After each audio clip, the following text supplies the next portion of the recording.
Ahí. Ya inició la grabación. Bueno, entonces te damos la bienvenida formalmente, Arturo Herrera. Vamos a presentarlo también formalmente, aunque todos lo conocemos, pero amerita una presentación formal este encuentro en el marco del área de los estudios neolatinos y tradición clásica. El doctor Arturo Herrera, licenciado en Letras por la Universidad Nacional de Catamarca y doctor en Letras por la misma universidad. No, perdón, por la Universidad Nacional de Córdoba. Es verdad, es verdad. Se desempeña en la Facultad de Humanidades de la Universidad Nacional de Catamarca como profesor titular a cargo de las cátedras Latín y Literatura Latina 2, Griego y Literatura Griega 2, Seminario de Literaturas Clásicas y Literatura Regional del Noroeste Argentino. Sus áreas de investigación son las siguientes: tradición clásica, la enseñanza del latín y la historia de la literatura de Catamarca. Es autor de artículos sobre los temas de sus distintas áreas de trabajo. Además de la docencia y la investigación, su interés se extiende a la creación poética, a la narración y al ensayo. Algunos de sus libros como autor o compilador son los siguientes: Obsesiones, Teseo, de 1991, Latín 1 y Civilización, 1996, Borges, Reescritura y Voces Confluentes, 2001, Dones de la Vigilia, 2005, Aufidus, Estudios Grecolatinos del NOA, 2007, Nueva Generación de Escritores Catamarqueños, 2011, Luis Franco y la Tradición Clásica, 2015, Mariposa Tinta, 2016, Una Generación de Escritores Catamarqueños, 2020, y Cantos de Ciparizo, 2021. Hecha esta presentación, entonces, Arturo, te damos la palabra y te agradecemos tu colaboración en la tarde de hoy. Bueno, buenas tardes y muy agradecido por este espacio, poder compartir algunas notas que uno toma siempre cuando lee desde la perspectiva de los clásicos. Bueno, voy a comenzar entonces, luego voy a compartir la pantalla. Dentro de los escritores nacidos en Catamarca, Luis Franco es el más renombrado y con seguridad el menos leído. Calles, barrios, premios, conmemoraciones llevan su nombre, pero a menudo compruebo que son escasos los lectores de su obra, numerosa y variada, literaria, periodística y de divulgación cultural. Franco se interesó en historia, filosofía, religión, política, arqueología, zoología y otras disciplinas, es decir, en todo lo que fuera conocimiento y, por supuesto, poesía. Entre esa inagotable curiosidad indagatoria, no faltan los autores clásicos de Grecia y de Roma, relación que vengo estudiando desde hace algunos años.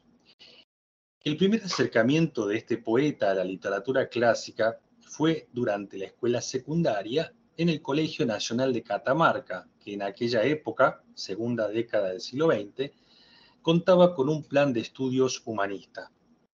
Al resto del camino lo hizo impulsado por su curiosidad, inteligencia y gustos propios, condiciones que lo convierten en autodidacta.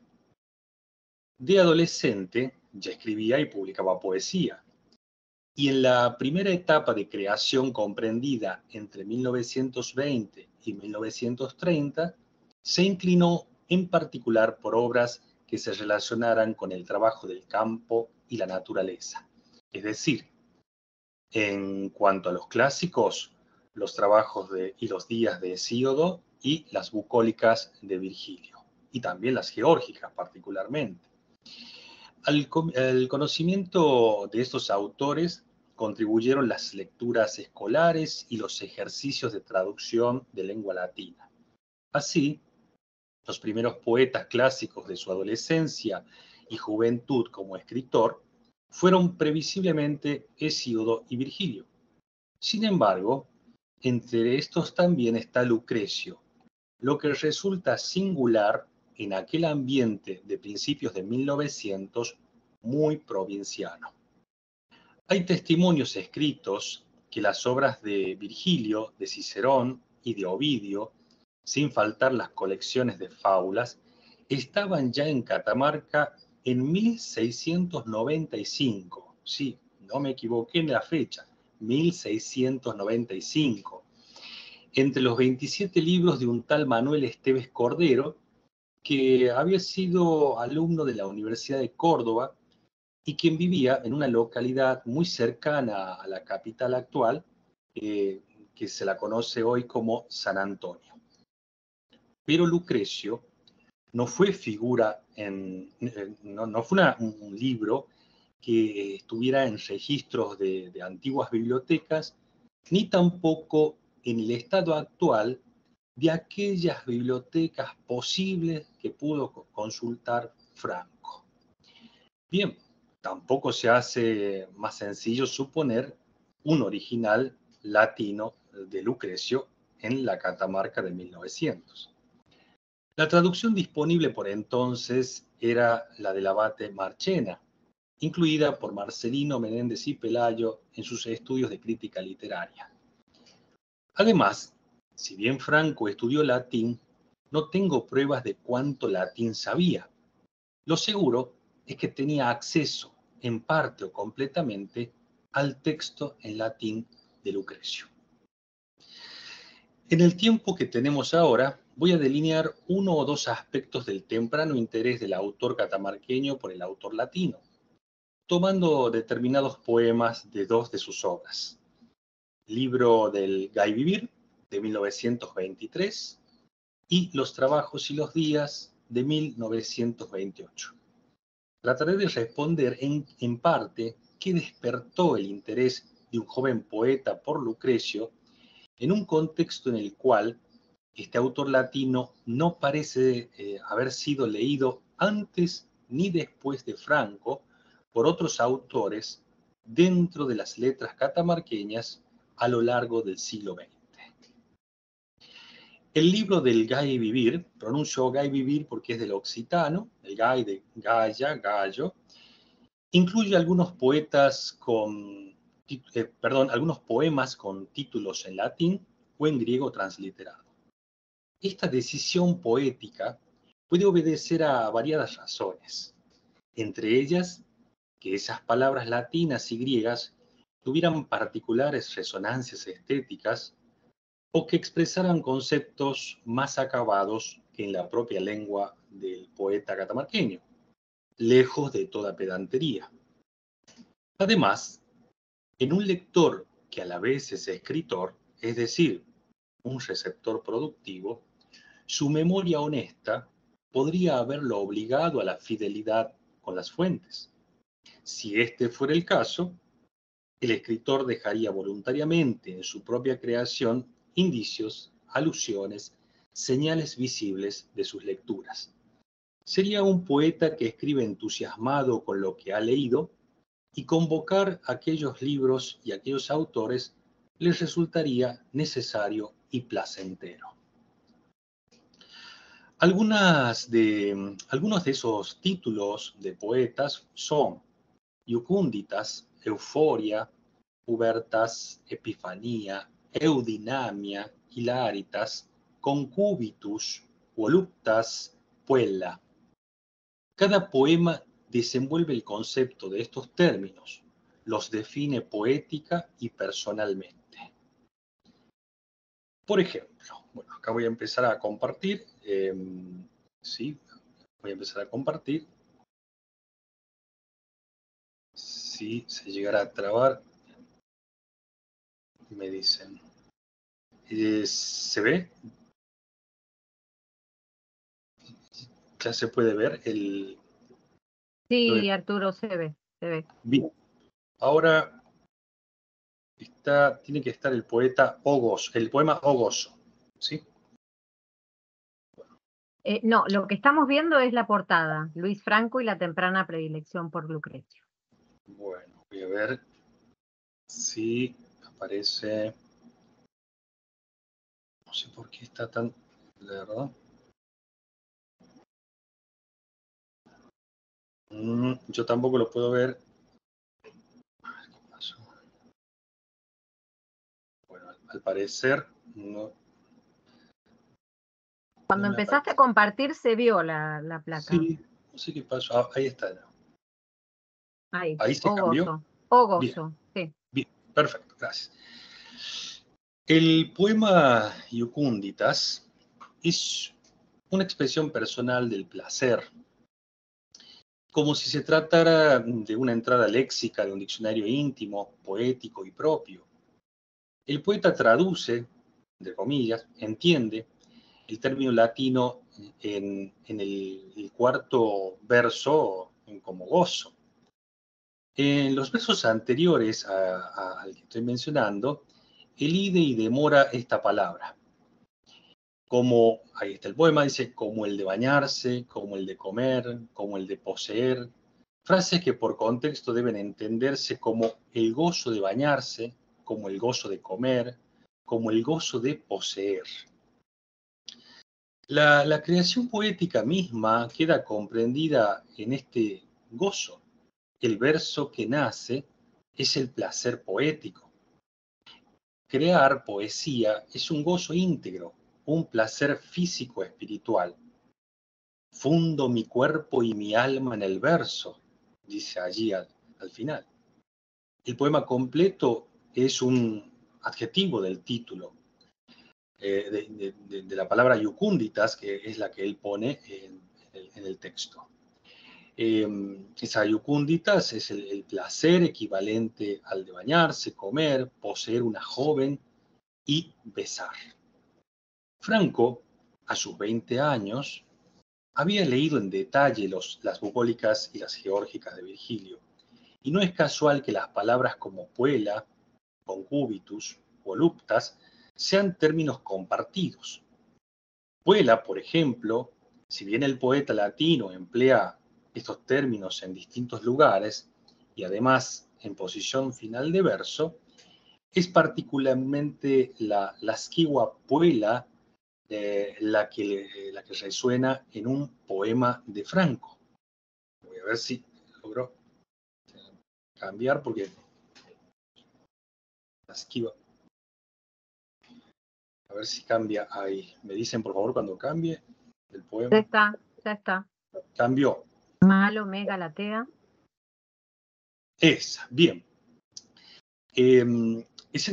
Con el detalle que leía Franco a Virgilio, por ejemplo, se interesó sin duda por esa La Esquigua Puella. Y el poema que al que él titula con la palabra Puella, justamente hace referencia a esa picardía, esa lascivia de una joven muchacha del campo. Bien, también la palabra, pasa lo mismo con la palabra concubitus y con voluptas. Es decir, él en esa lectura de Virgilio, él parece extraer aquellas palabras que le indican sensualidad para poner título a sus poemas. La atmósfera de todos estos poemas, así titulados, es la del placer y conducen a Lucrecio, donde voluptas tiene un relieve semántico central desde el comienzo del poema. Bueno, son muchos los lugares donde está empleada esta palabra, pero básicamente, para dar una idea nada más, hay algunos versos ahí, que cuando se cambien me los dicen, algunos versos ahí donde remarqué este término al final de verso en Lucrecio. ¿Se lo puede ver ahora? Sí, Arturo, se ve perfecto. Bien, entonces vemos ahí cómo desde el comienzo Lucrecio tiene la palabra voluptas, y son muchas más veces, y sin duda es una palabra que al final de verso, el acceso que tuvo Franco al texto latino fue llamándole la atención. En muchos de los contextos donde voluptas es el gozo, o placer o impulso vital, sedujo a aquel Franco que examinaba el texto latino. Bien, uy, mi máquina está tremenda. Bueno, un caso paradigmático es el poema Initus, es decir, es el nombre que le pone, el título que le pone Franco al poema, ¿no? Initus. Palabra que está en el verso 13 del primer libro de Rerum Natura. Y ahí, bueno, es interesantísimo lo que hace Franco con este término. Ahora sí, voy a pasar, espero que se pase. Cada vez que tengo que pasar mi máquina es como si dejara de trabajar. No sé por qué. Bueno, a ver, no se pasa. Ahí se va a pasar. Ahí tendría que pasarse. Cuando vean el poema, por Sí, favor, ahí Marcela. está. Sí, Bien, sí. el poema Initus. Ese poema, vale la pena leerlo, en el verde potrero que rodea un seto vivo ahora salpicado de rosas, bajo la lujuria de oro del sol, el burro, en hípico arrebato, persigue a la potranca que resiste a coces y mordiscos, relinchando hacia un extremo del potrero escapa, y vuelve inquieta la cabeza. El macho cauteloso se acerca, lentamente la huele y con el belfo remangado, lúbrico y anheloso, bebe el aire, y más terco otra vez vuelve al asalto. Ella resiste con pudor salvaje. Él ceja, titubea, pero en vano. La voluntad profunda de la especie, con saña cruda, le espolea el flanco. Dilata enormes los hollares, lanza, ronco de brama, su rebuzno y ávido, oh hambre y sed de hembra, la acomete ciego, feroz, con ímpetu de onagro. Victoria, la rebelde al fin se entrega. Soberbio, casi augusto, triunfa el macho. La yegua cabalgada abre la boca, ya quieta, sufre y goza, y anhelando lo que inmenso el amor siembra en su entraña, recibe oscuramente, en sopor vago. Así el eterno amor cumple su obra, inocente, fatal, obsceno, bárbaro, entre el rubor genuino de las rosas y la sonrisa azul del cielo santo, casto. Bien, este poema, además, tiene un epígrafe en latín con la simple indicación de pertenecer a Lucrecio. Ese epígrafe, no voy a cambiar, así queda el poema ahí, no lo voy a mostrar, pero ese epígrafe es el verso 962 del libro quinto de Lucrecio, que es el Et Venus in Silvis iungebat corpora amantum, con una pequeña errata en la impresión e incluso con dudas acerca de cómo está citado, ya que comienza con tunc en el libro de Franco, tunc, término que no encontré en las ediciones, ya que todas tienen un et. Bien, sigamos el camino. El poema describe el preludio y el acoplamiento animal. El contexto original del verso epígrafe se relaciona con el origen y la vida primitiva del hombre, lo que Lucrecio hace en el libro quinto entre los versos 922 y 1008. Es decir, es la vida primitiva del hombre, del género humano rudo, más semejante a las fieras, que en estado natural responden al amor como los animales, es decir, a un impulso que la voluntad individual no controla, sino que Venus gobierna sus miembros. Literalmente, ese epígrafe que está puesto en latín diría entonces, Venus en los bosques unía los cuerpos de los amantes. En este poema, Initus se unen, no varón con mujer, sino un burro con una yegua. Se desplaza la mirada hacia los animales de granja. ¿Y por qué los animales de granja? Porque Luis Franco tenía una granja en su Belén natal. Los versos de Lucrecio, siguientes al del epígrafe, destacan el deseo mutuo entre el varón y la mujer, y el vigor y la lascivia del varón. Franco adapta 3 elementos en su descripción: el deseo mutuo, el vigor del macho y el deseo ardiente. El deseo mutuo es el del burro que domina la composición, el de la potranca primero, con una resistencia que luego se disipa.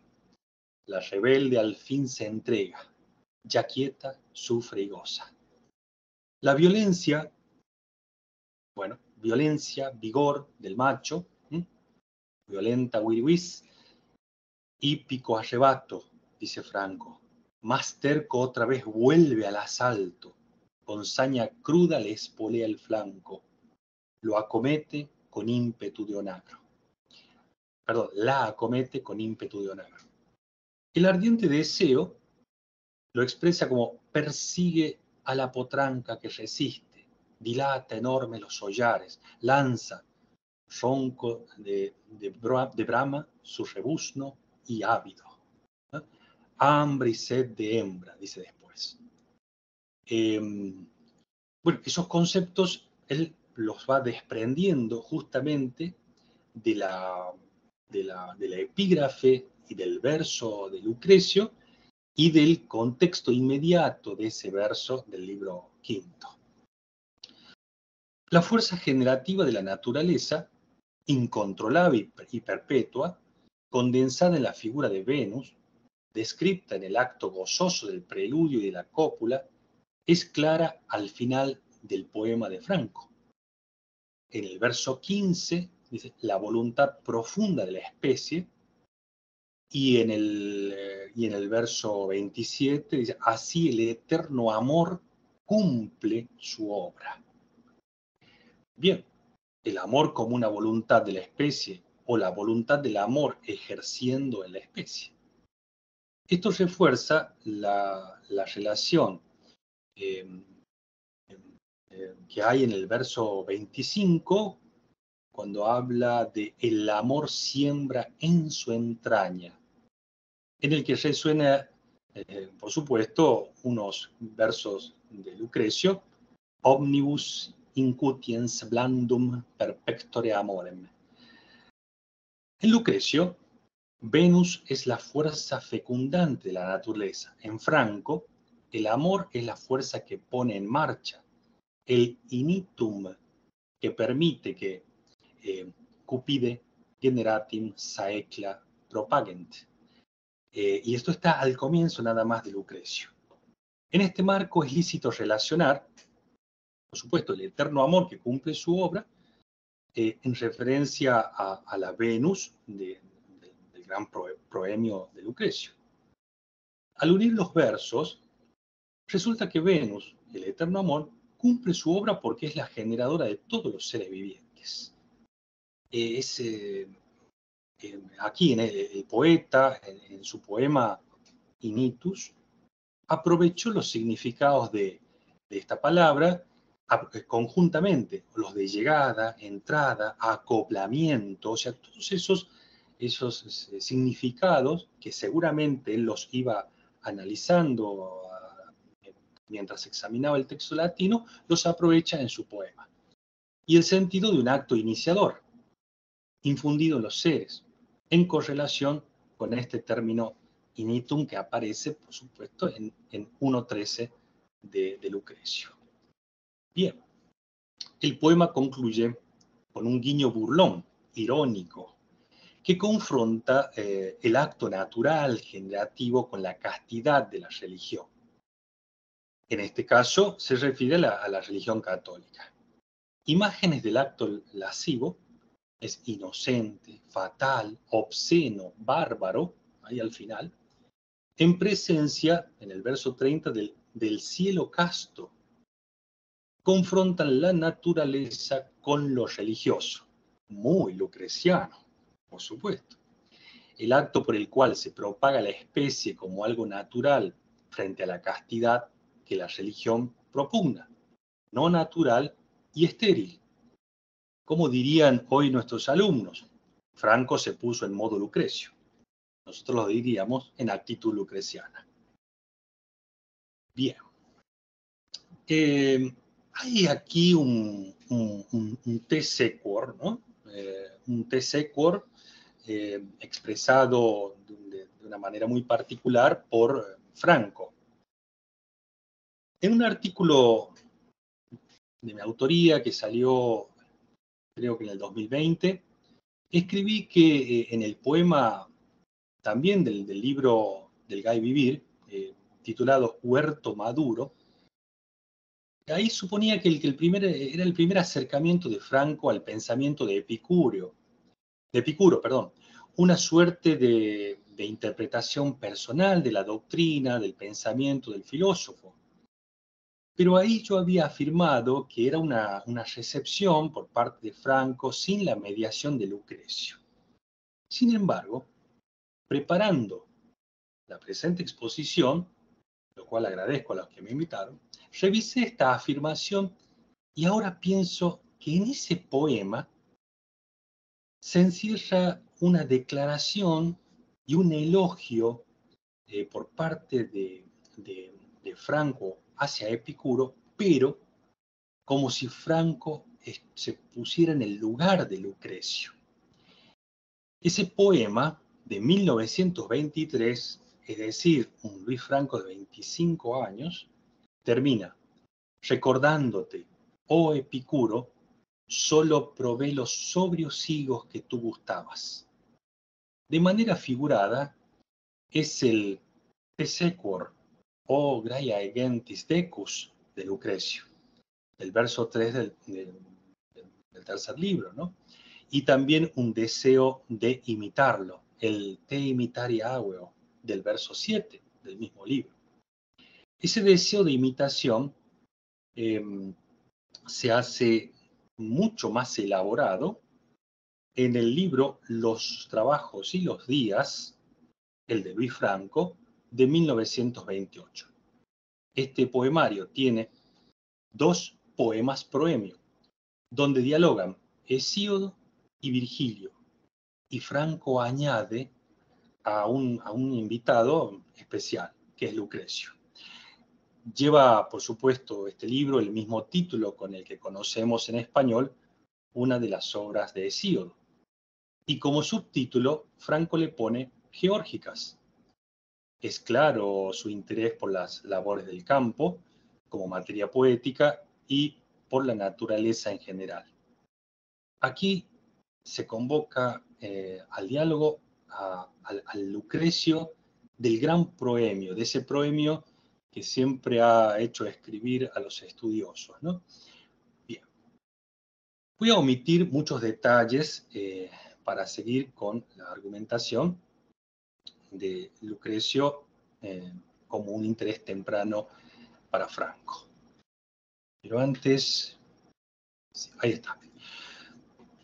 De Hesíodo, Franco se interesó por la mención del trabajo diario que sugiere el título y por algunos versos que enfatizan su valor contrapuesto a la holgazanería. De las geórgicas, el relieve específico del trabajo rural, es decir, agricultura, arboricultura, ganadería y apicultura. Franco sigue la misma retórica de proemios ligeramente programáticos en esos 2 poemas con que introduce su libro Los trabajos y los días. Esos poemas tienen como título Recogimiento y Canto de Gracia. Ahora los voy a llevar hacia ese poema. Para disculpar que la computadora está un poco lerda. Bien. Voy a llevar. Ahí está el epígrafe. A ver si se ve. Sí, se ve. Bien, ahí está el epígrafe, que no lo quería pasar para no interrumpir la hilación. Y luego vamos a... bien. Ahí está, cantos de recogimiento. Recogimiento es el poema. Voy a leerlo. Se atarea en su alma la frente doblegada, con humildad sagrada de espiga cargada. Como un perro que busca hueso en la basura, apaciente mi verso en el motivo humilde. A la oscura I de ese álamo, ¿no es el lucero un tilde? La enciendes con basura, pero la llama es pura. Dice, me sea siempre el corazón amigo, para darlo en el ritmo o el ademán fraterno. Esté en mi mano como un puñado de trigo, sea mi corazón un brasero en invierno. Dice, ¿y por qué mis odios han de herrumbrar mi canto? ¿Por qué colgar mis penas a los demás? La vida, salada como gota de sudor o de llanto, es tan alegre a ratos y siempre tan querida. Debe vestirse un alma que haga en las otras crédito. ¿Verdad? Por dentro llevo la corona de espinas, suda sangre mi frente bajo dudas divinas.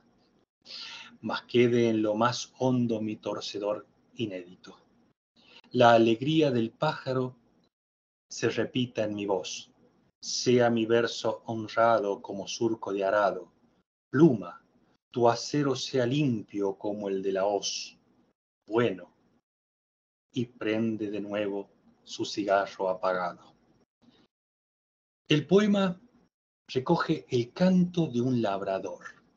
El título, Recogimiento, indica que el campesino dispone su espíritu mediante un canto que a la vez es oración y lo abstraerá de lo profano. Desea alejar motivos personales para no manchar la vida. Cuando dice, ¿y por qué mis odios han de herrumbrar mi canto? ¿Por qué colgar mis penas a los demás? La vida es tan alegre a ratos y siempre tan querida. Por eso es necesario el recogimiento. Palabra también de un contexto religioso. Aclara que la materia poética es geórgica. Apaciente mi verso en el motivo humilde. Notemos la resonancia etimológica de humilde, relacionado con la tierra y no con una condición espiritual, y el deseo que la honestidad lo guíe para cantarla. Sea mi verso honrado como surco de arado, pluma, tu acero seas limpio como el de la hoz. Bueno, debe vestirse un alma que haga en las otras créditos. Entendemos esta expresión como debe alguien mostrarse de tal manera que sea creíble para los demás. El cantor desea exponer, mediante la poesía, una verdad testimonial, la del mismo Franco, que por entonces vive de su propio trabajo de la tierra. En el verso 19, la alegría del pájaro se repita en mi voz, insiste en que la naturaleza es esencialmente alegre, y el poeta desea que su voz se parezca a la de la misma naturaleza. Bien, vamos al segundo poema. Espero que pueda pasarlo con facilidad. Sí, pude. Canto de gracias. ¿Se ve Canto de gracias, Marcela? Sí, sí. Bien. Estos dos son los poemas proemio. Y acá nos vamos acercando ya mucho más a Lucrecio. ¿Con qué voz cantaremos ahora y de qué modo? ¿Dónde están las palabras para honrar a la diosa que el blanco de hostia saca del negro lodo y del estiércol fétido da esencias de rosa? Pues he aquí que digo como en el himno santo, no podrá quien la olvide ornar su dulce canto. Y por ella alzan hoces de oro y no saetas Virgilio, Hesíodo, Pascal y Mistral, James, sus poetas. Ella es la dulce madre del gran seno moreno. Su regazo es más fértil que el corazón bueno. Ella infunde su fuerza y su frugalidad, con la misma inocencia y el mismo alzado esfuerzo, aunque un poeta puro cría de sí su verso. Todo lo da su sacra voluntad genitiva, del rosal a la higuera y del apio a la oliva. Morena es, pero ciñe todo color, y es blonda cuando como una oveja del vellón de sus mieses. Cantando en torno suyo danzan los 12 meses, se enjolla de rocío, se corona de fronda y se viste de avena, de frumento y de lino. La ropa de los lirios teje con pulcro afán y, como el nazareno, hace del agua vino, y del terrón más duro y oscuro hace pan, y aún enseña a los pájaros el gay saber del trino. Cierto que bajo el frío la sequía gime su dolor, pero el cielo es su esposo sublime. Le manda el sol en muda gloria o la bendición de la lluvia que llega con rumor de oración. El poema Recogimiento, el anterior, es una oración que purifica al campesino antes de comenzar el canto cuya materia es la tierra. Bajo estas condiciones, el motivo humilde se sacraliza. La tierra ya no es una materia simple, sino que pasa a ser la razón de las cosas. Por eso, el canto de gracias tiene tono de invocación y celebración a la vez. Es casi un himno.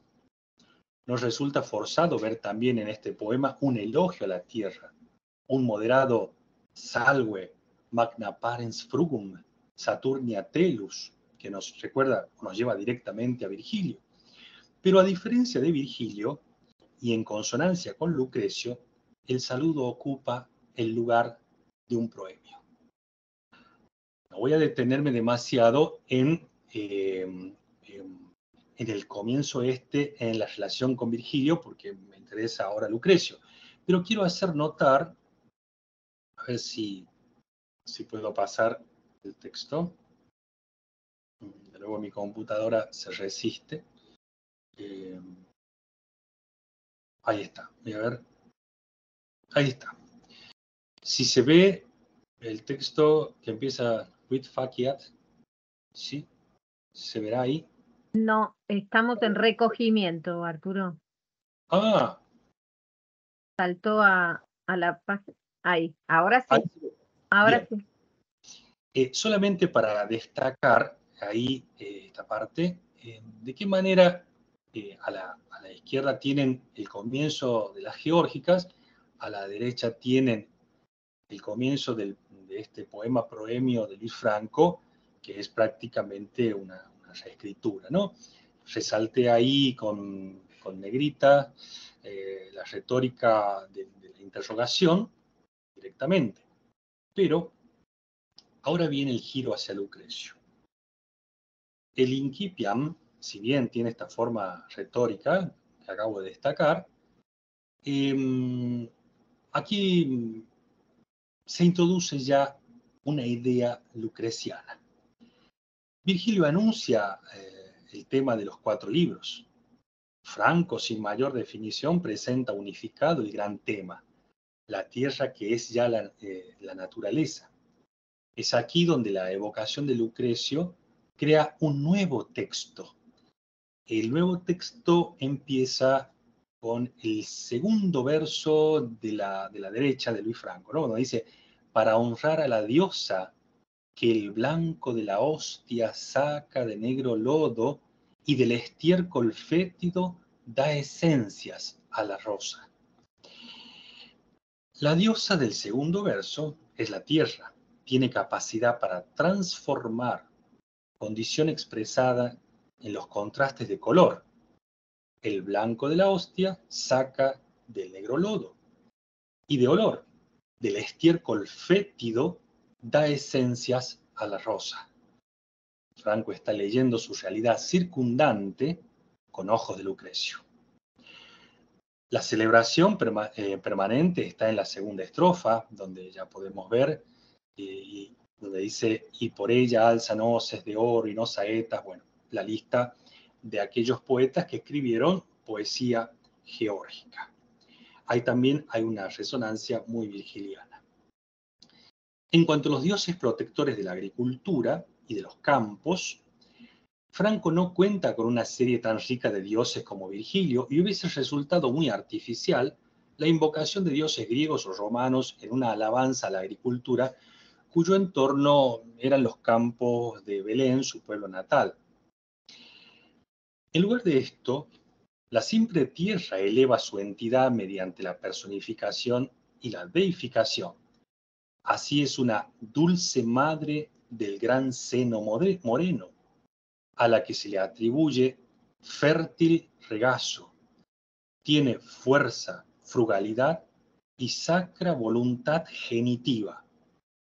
Esta sacra voluntad genitiva es la capacidad transformadora de la materia, claramente expresada en como el nazareno hace del agua vino y del terrón más duro y oscuro hace pan.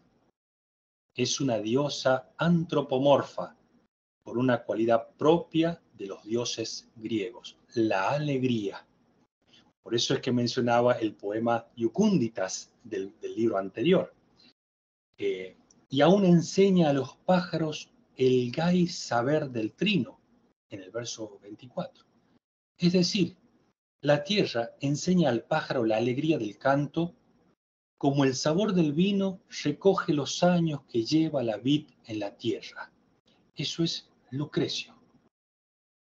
En la última estrofa, además, se insinúa una sencilla mitología. Cierto que bajo el frío la sequía gime su dolor, pero el cielo es su esposo sublime. Le manda el sol en muda gloria o la bendición de la lluvia que llega con rumor de oración. La tierra, ahora con mayúsculas, tiene como esposo al cielo y éste la auxilia cuando está en problemas a través del sol y de la lluvia. Bien, cantando en torno suyo danzan los 12 meses, se enjolla de rocío, se corona de fronda y se viste de avena, de frumento y de lino. Eso es el verso casi finales. Todo este movimiento, o sea, la danza, la corona, el vestirse de avena, frumento, lino, se asemeja a una procesión popular en honor a la diosa. Virgilio personifica esta misma relación tierra-cielo-fecundidad. Franco evoca esa indulgencia que ya está en Geórgicas. No sé si recuerdan, entonces el Padre Omnipotente Éter descienden fecundas lluvias hacia el seno de su alegre esposa y unido al gran cuerpo nutre poderoso todos los frutos. Ese es Virgilio. Franco invita a Lucrecio a este diálogo. La tierra ya no es solo una materia para labrar, sino un organismo penetrado por una fuerza impulsora. En el primer proemio de Lucrecio, Franco encuentra los atributos que ve en su tierra. Ahora sí voy a cambiar aquí. Si se cambia, aquí está. Ahí está el proemio de Lucrecio, ¿no? Exactamente, sí. Yo resalté ahí lo que pudo llamarle la atención a Franco en su lectura. Por ejemplo, Terras Frugiperentis, o por ejemplo la Telus, que es Daedala, ¿no? Tenemos entonces una tierra fructífera, fértil y también una tierra industriosa. Y comprende que esta tierra subordinada e infundida por el poder, Tuahui, que es el poder de Venus. Entonces, Franco unifica la tierra ya deificada con la fuerza de Venus. Según Ackermann, ahora lo cito, la Venus de Lucrecio es el poder creativo de la naturaleza, la vivificante fuerza. Ella es la diosa de la fisis. Venus se convierte en su diosa, de la cual él se hace su propio cuadro, su propio mito. Bien, Franco es inequívoco al expresar este mismo poder creativo cuando escribe: ella infunde su fuerza. Y fíjense los términos que elige, ¿no? Infunde su fuerza. Todo lo da su sacra voluntad genitiva. Bueno, nosotros no usaríamos genitiva, diríamos generativa, pero él lo pone genitiva, del rosal a la higuera y del apio a la oliva. Es decir, es la capacidad transformadora de la diosa.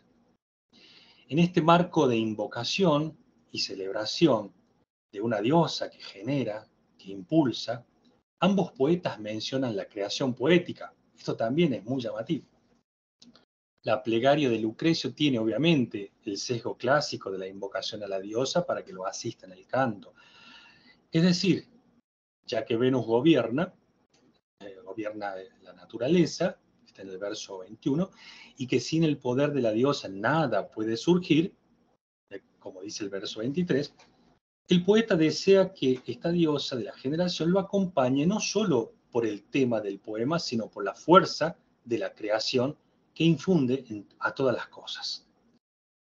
En el caso de Luis Franco, la tierra como fuerza creadora está también relacionada con la creación poética cuando asegura, con la misma inocencia y el mismo alzado esfuerzo con que un poeta puro cría de sí su verso, todo lo da su sacra voluntad genitiva.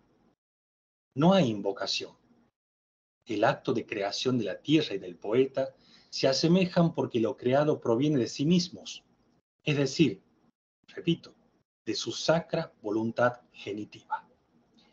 Franco entendió que la Venus de Lucrecio era el símbolo de la fuerza fecundante de la naturaleza, que hace fructificar la tierra. Vio en el gran proemio una entidad abstracta, Venus, y una realidad concreta, la tierra, y en su poema proemio las unificó como una Venus Telus, la madre que es energía creadora. No hay dualidad en la escritura de Franco. Donde escribe tierra está la Venus de Lucrecio.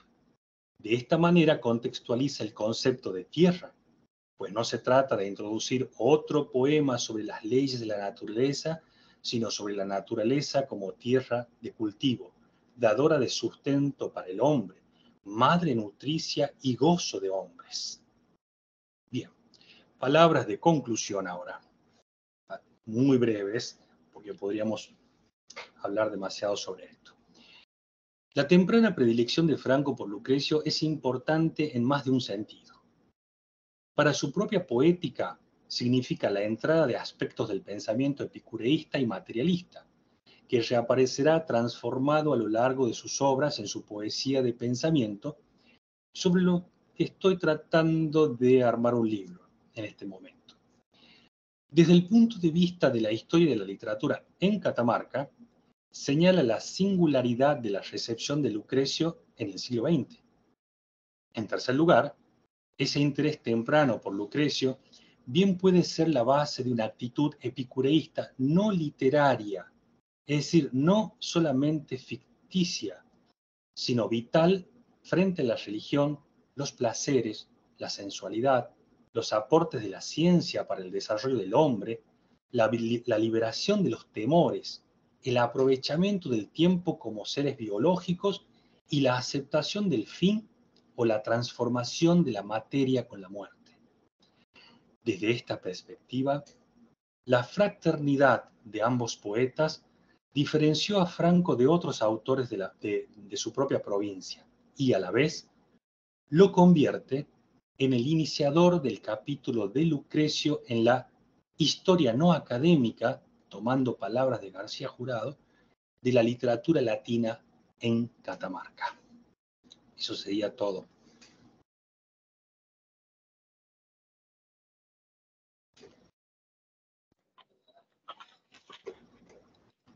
Bueno, muchísimas gracias, Arturo. Precioso, precioso. La verdad que un regalo poder darnos a conocer a un autor catamarqueño tan rico, ¿no? Y Bueno, tan vinculado con los clásicos. sí, Precioso, sí, realmente. la verdad que sí, está muy vinculado con los clásicos desde una temprana edad. Ujú. Y bueno, sigo abusando del tiempo, pero fíjense que en el lugar donde nació, es un lugar totalmente agreste, pero agreste en todo sentido. No, es decir, por su casa pasaban zorros, digamos, campo. Lo llamativo es su temprana predilección, no digamos por Virgilio, porque cuando hizo su escuela secundaria en la capital, tenía que traducir a Virgilio, pero Lucrecio yo creo que estaba desaparecido de los programas. Y él se las ingenió para leerlo, de algún modo. que aún no he podido descubrir cómo lo hizo, pero ya lo descubriré. Sí, Posiblemente, perdón Arturo, posiblemente sí, por esa relación con Virgilio, ¿no? Si uno piensa en esa suerte de tradición de la poesía didáctica, ¿no? La relación Hesíodo, Virgilio, y evidentemente ahí no podía faltar Lucrecio, no, no como podía para poder faltar. entender esa tradición. Eh, Necesaria y esa relación con la tierra, ¿no? Sí. Y Ahora, te parece, agradezco que hayas traducido Voluptas entre tantas acepciones como impulso vital, ¿no? sí.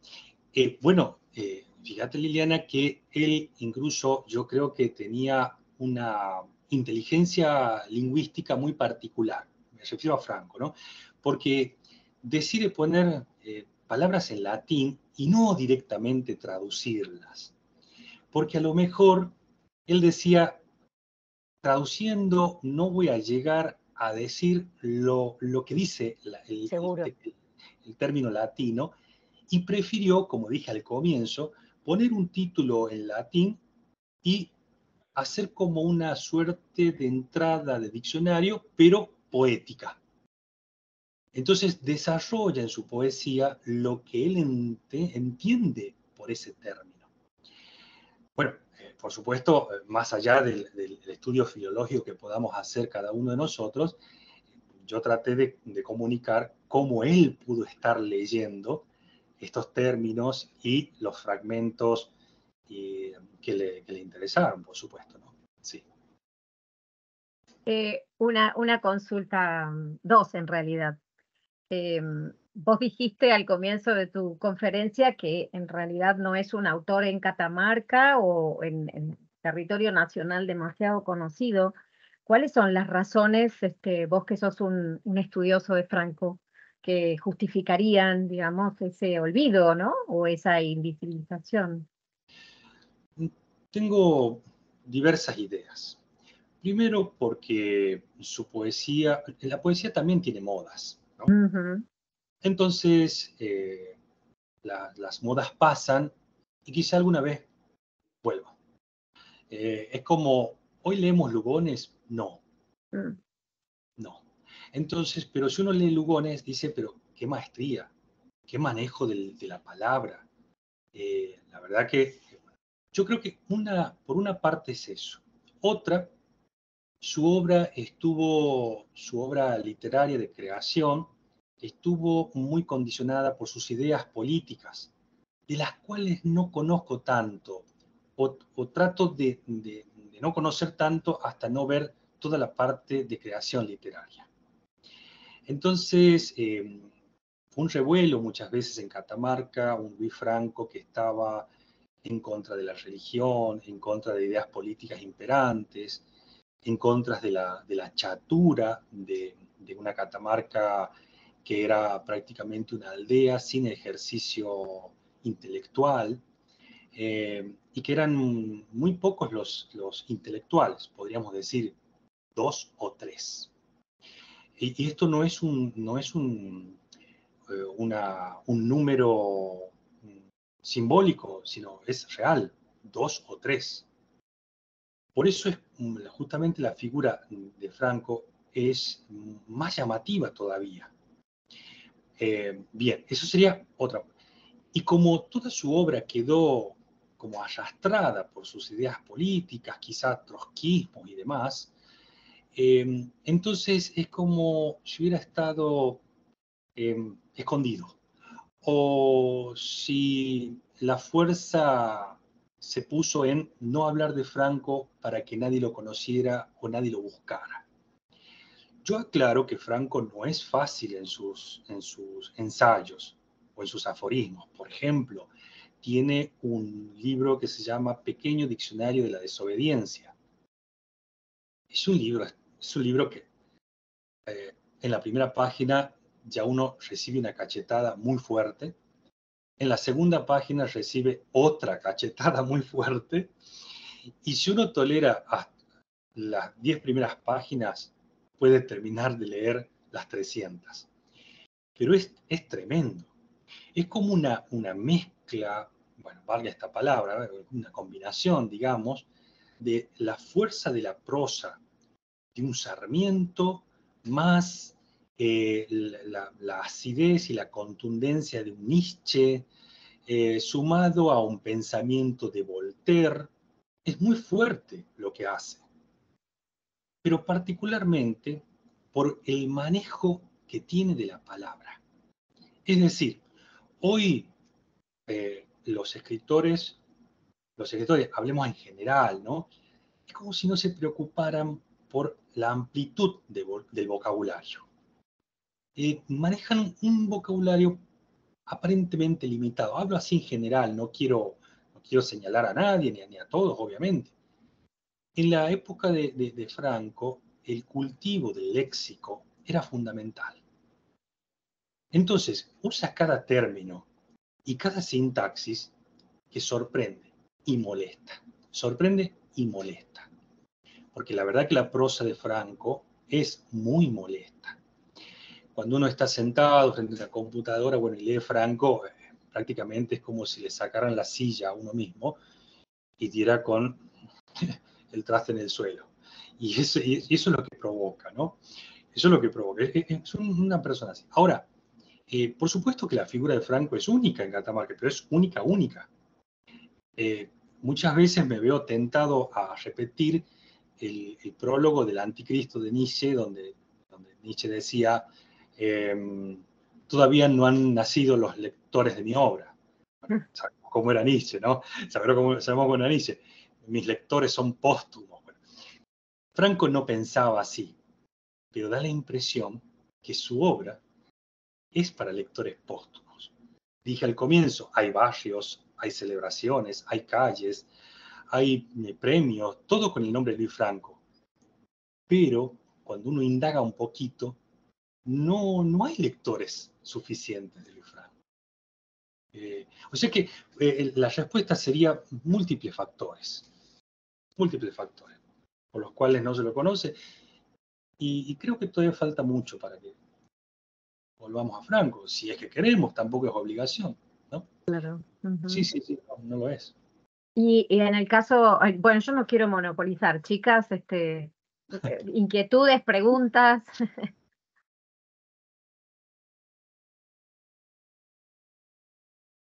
A ver.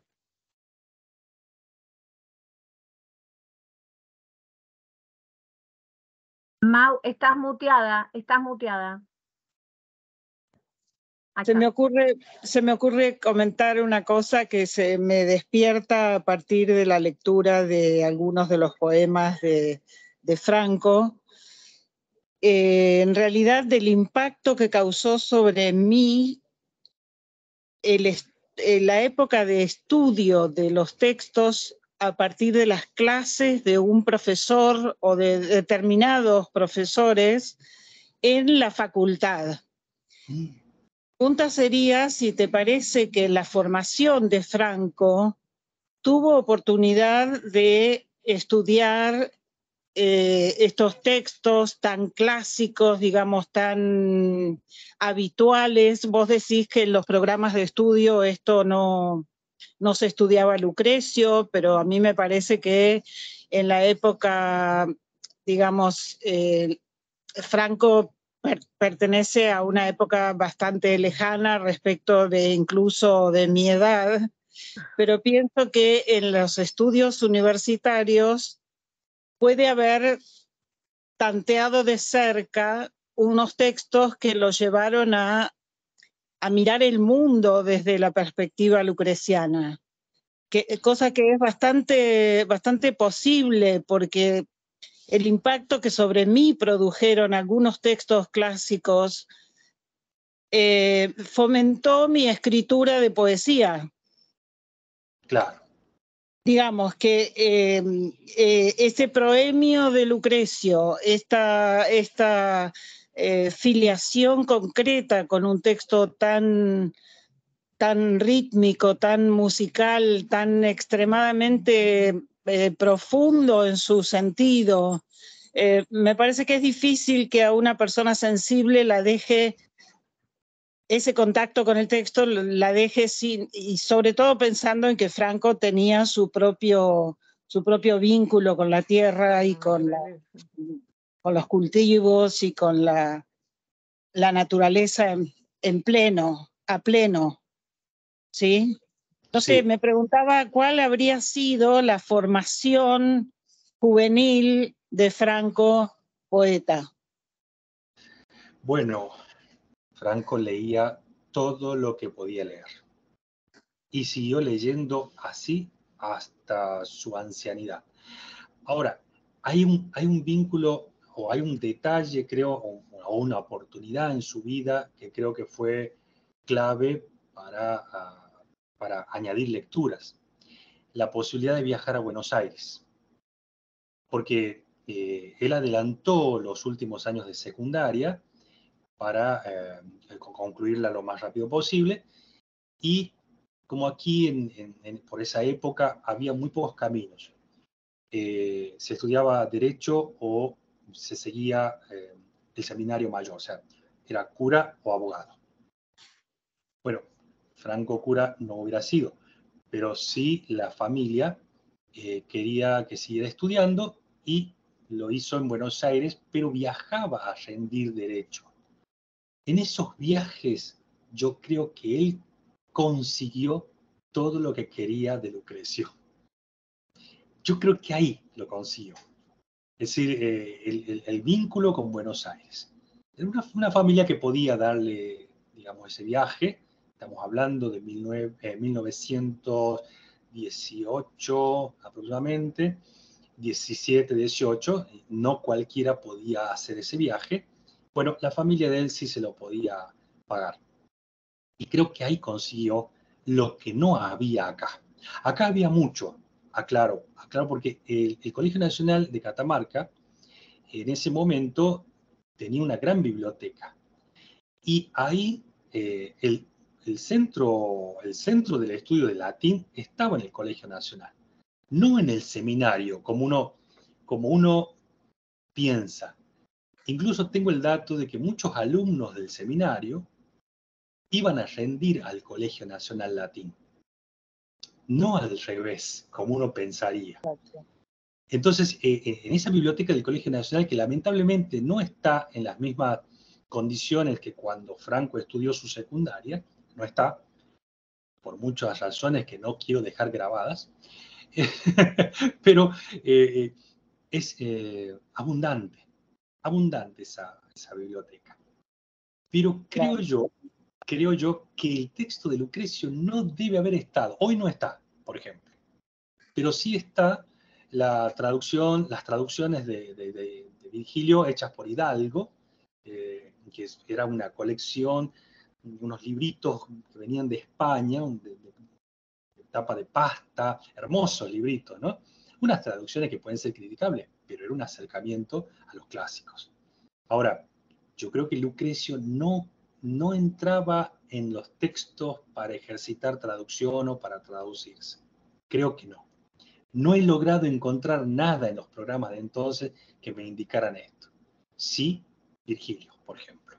Entonces, el contacto con Buenos Aires debe haber sido fundamental para saciar esa sed intelectual de conocer a un Lucrecio.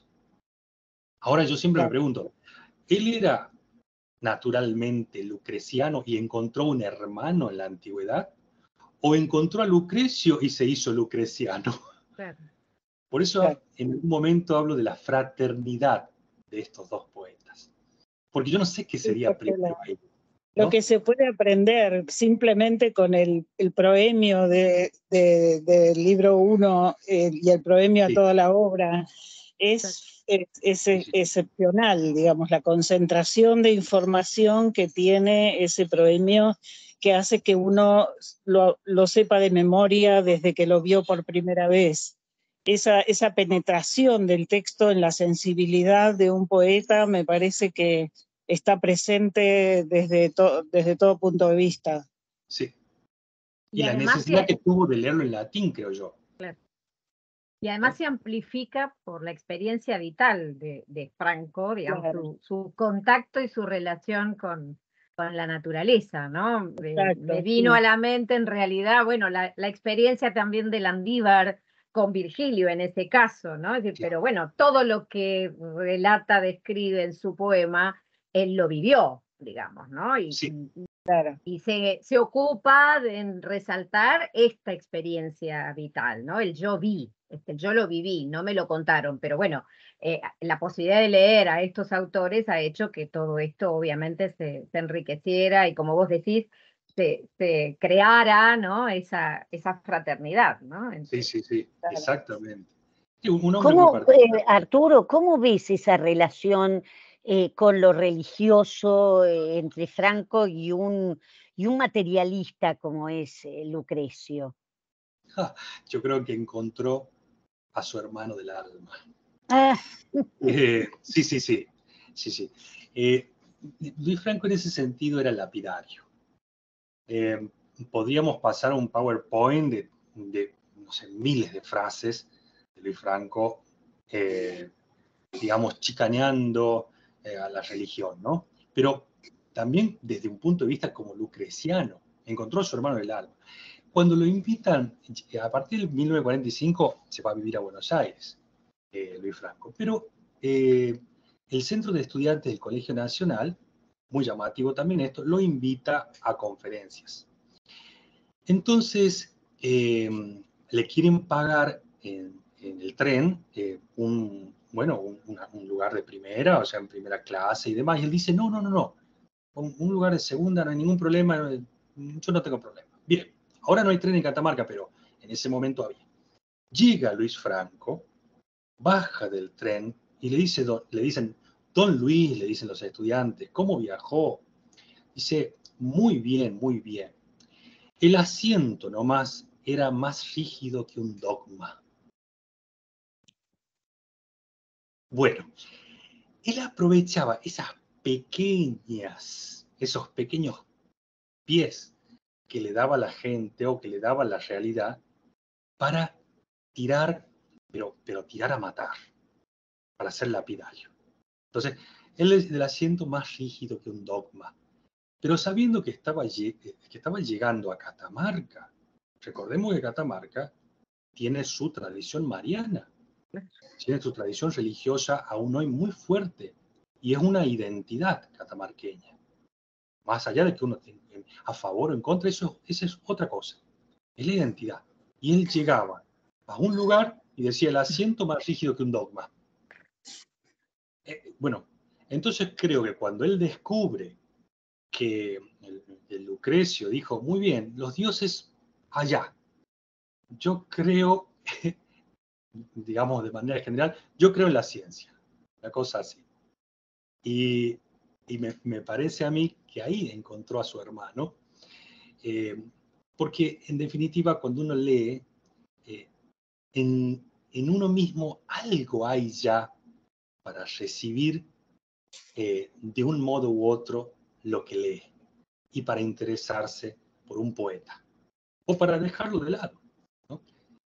Es como que hay una semillita que despierta o que germina a través de la lectura de un autor y que después uno hace de ese autor un autor preferido.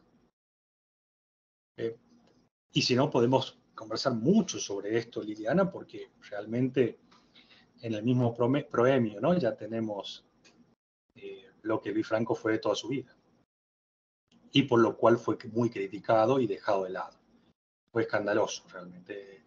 Y abusando del tiempo, que ya nos pasamos de una hora, esa vez que vino a dar esa conferencia, estaba ya hablando en el Salón de Actos del Colegio Nacional y un grupo sólidamente católico, entró y irrumpió en la sala, exigiendo que se fuera de allí el conferenciante, o sea, Luis Franco.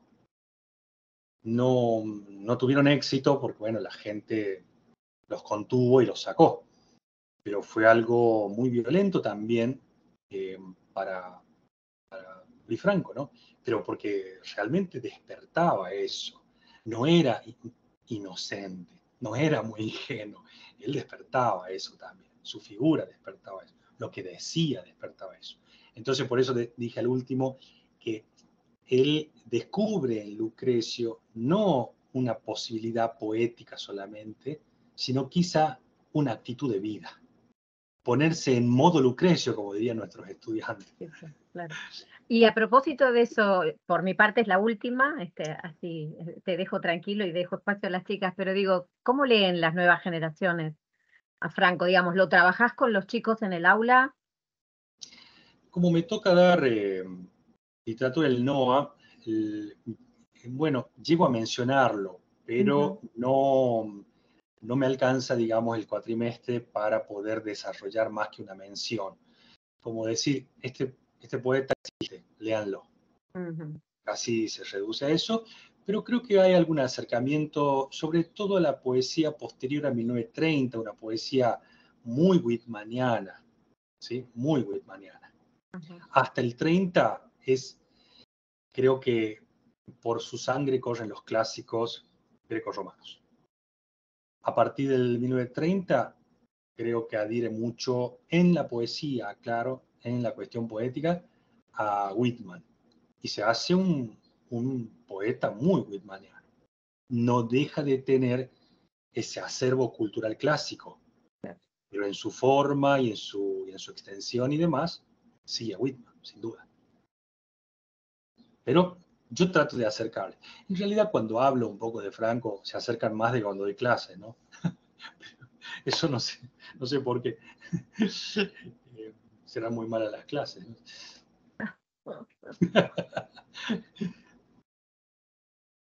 Bueno, por mi parte, chicas, ¿algo más?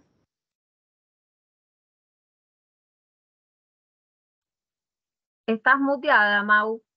Mau, estás muda. Nada, solamente decía que muchísimas gracias por traerlo al presente y mostrarnos de qué se trata este poeta. Importantes sensaciones he vivido al leer voz en voz alta los poemas. Muchas gracias. Y además uno tiene la sensación de que efectivamente García Jurado, nuestro Paco, tiene razón, ¿no? Hay una historia que es no académica. Sí. Y hay que poder rescatarla. Sí, Así sí. que te agradecemos profundamente que estés involucrado en ese proyecto. Bueno, muchas gracias por el espacio. La verdad que lo agradezco de corazón. Bueno, Lili.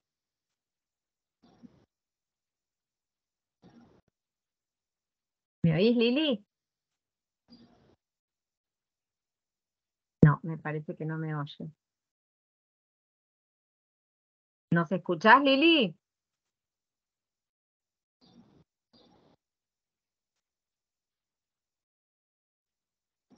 A ver, ¿nos escuchás? No te escuchamos.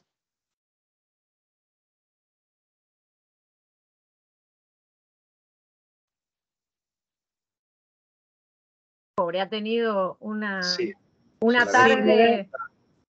Me da la impresión de que está en el departamento. Sí, está en el departamento y tuvo, pobre, toda la tarde una conexión un poco deficiente. Pero bueno, no queríamos irnos sin escucharte.